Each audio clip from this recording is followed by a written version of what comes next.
April 2026 मध्ये सोनं आणि चांदी यांच्या दरात पुन्हा एकदा तेजी दिसून येत आहे. जागतिक अनिश्चितता, डॉलर रुपया विनिमय दरातील चढ उतार आणि सुरक्षित गुंतवणुकीची वाढती मागणी यामुळे सराफा बाजारात मोठ्या प्रमाणात हालचाली या दिसून येत आहे.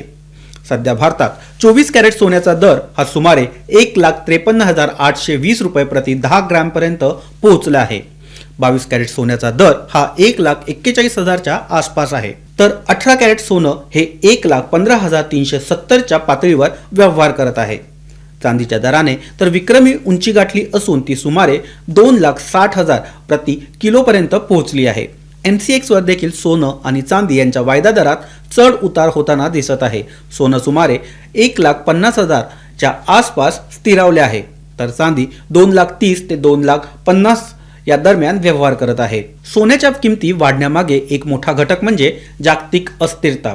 जेव्हा जगात युद्ध आणि आर्थिक अनिश्चितता वाढते तेव्हा गुंतवणूकदार शेअर बाजारातून पैसे काढून सोन्याकडे वळवतात, कारण सोनं हे सेफ हेवन म्हणून ओळखलं जातं.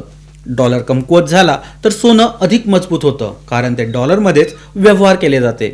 यामुळे डॉलर रुपया विनिमय दर देखील सोन्याच्या किमतीवर प्रभाव टाकतो. भारतात IBJA चे दर महत्त्वाचे मापक मानले जातात, मात्र ग्राहकांनी लक्षात ठेवावे की हे दर GST आणि मेकिंग चार्जेस वगळून असतात. त्यामुळे प्रत्यक्ष खरेदी करताना अधिक पैसे द्यावे लागतात. सध्या बाजारात अस्थिरता आहे. काही दिवसांपूर्वी घसरण झाल्यानंतर पुन्हा तेजी आली आहे. यावरून एक गोष्ट स्पष्ट होते, गुंतवणूक करताना संयम आणि दीर्घकालीन दृष्टिकोन आवश्यक आहे.